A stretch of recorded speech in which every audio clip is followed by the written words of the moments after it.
From getting dragged to court for scamming his own mom to facing a 20 grand lawsuit for choking a disabled customer, these are Rick Harrison's nastiest legal battle. The Harrisons aren't new to the drama scene, but their most recent controversy is off the charts because Rick just got a restraining order from his mother. Yep, it's true. Pawn Stars kicked off as a low-key gig in '09, but it blew up in just a few years. And not only has the show been on air for 15 years, it also made the cast rich beyond their wildest dreams. But Rick's on top of the money-making list, stacking up a crazy net worth of $9 million.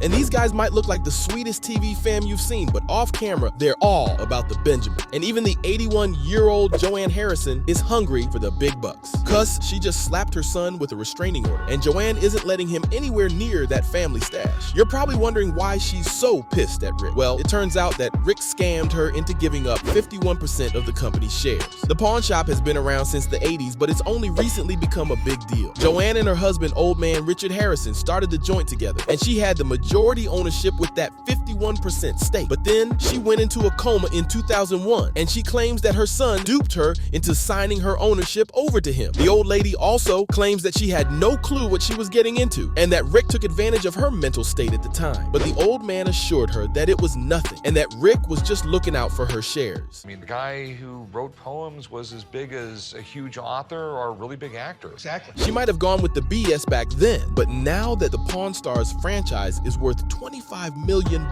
she's not ready to sit back and let Rick have it all. But the old lady isn't exactly broke. Well, at least not on paper, because after Richard died in 2018, his 49% stake automatically went to his wife. And not only did he get a big chunk of the company, but the old man also left $500,000 in silver and $100,000 in cash. And Joanne claims that Rick hasn't shown her a single penny in documents, nor has he told her a thing about the silver and cash. Instead, he was tossing her a measly 25 grand every month, and even cut that down to 20 G's right before the pandemic. If that sounds cruel to you, wait till you hear what he did next. Rick completely stopped sending the checks in March 2020, and she hasn't laid a finger on the Harrison dough ever since. And I'm offering you more than double what you were asking, okay? I think it's more than fair of me for $700.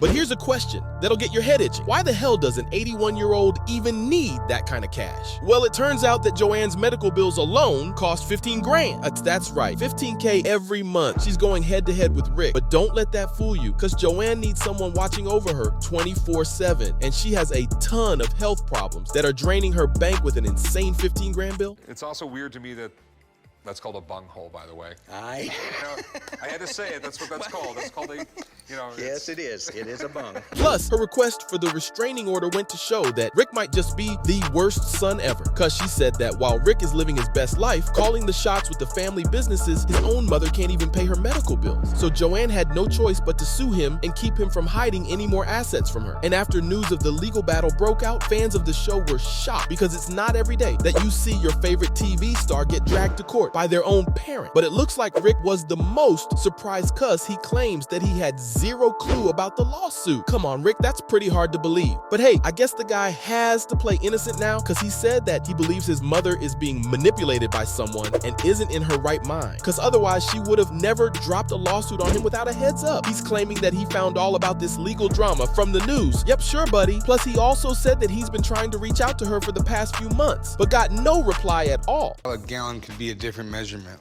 in two different places. It's a gallon. Well, no, there's imperial gallons and there's U.S. gallons. But here's the craziest part. He claims that one of the companies Joanne is suing is owned 100% by her. Now that's a major sign that someone else is pulling the strings and using the 81-year-old for their own personal gain. That's a start, you know? Yeah, Hey, that's definitely I'm a with you. start. Well, hey. We all got to start somewhere. That's right.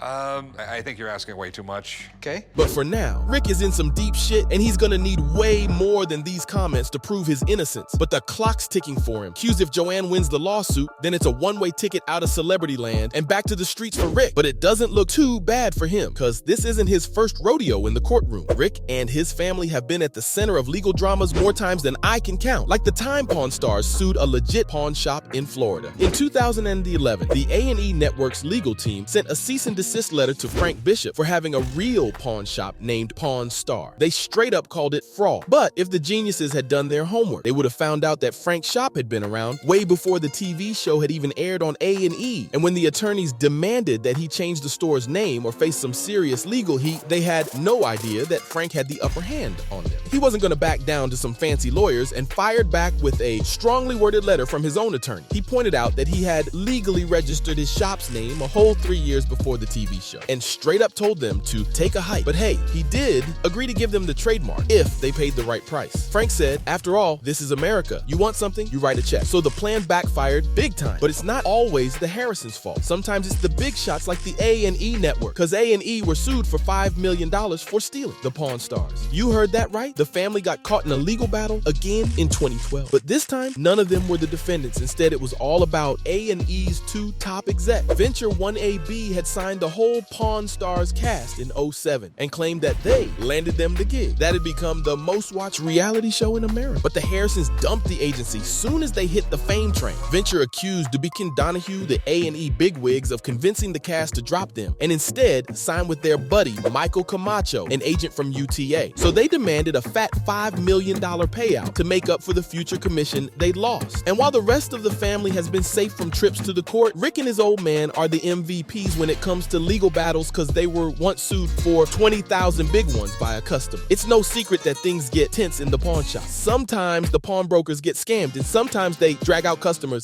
and throw them out on the sidewalk. True story. Way back in 2012, Daniel Callahan brought his Model 96B rifle to the shop looking to get a price on it. But things went downhill real quick. Cuz Callahan got into a heated argument with the father-son duo, and he claims that Rick and his old man put him in a chokehold and kicked him out of the store. But hold on, because it gets way worse than that. Callahan was 62 years old and a war veteran. On top of all that, he was disabled, and they even damaged his cane and rifle. Well, Rick's already proved that he's not the best son in the world, and he's definitely not a decent man. But the war vet wasn't gonna let them off the hook that easy, because he went straight to court and sued both of them for 20 grand. But Rick's son, Corey Harrison, came to defend his family, saying that Rick and Richard weren't even in the shop when Callahan came. Instead, he put it all on his employees, saying that they claimed Callahan kept screaming and scaring the rest of the customers, and for that, they kicked him out. Now, I don't know why Corey thought that would have solved the problem, because it just sounds even more wrong. But no one trusted a word coming out of his mouth, because all of a sudden, the lawsuit went quiet, which was probably because they settled the matter out of court, or in other words, paid the old man to keep his mouth shut and sweep the whole mess under the rug. So from facing a 20 grand lawsuit for assaulting a disabled customer to getting dragged to court for scamming his own mom, those were Rick Harrison's nastiest legal battles.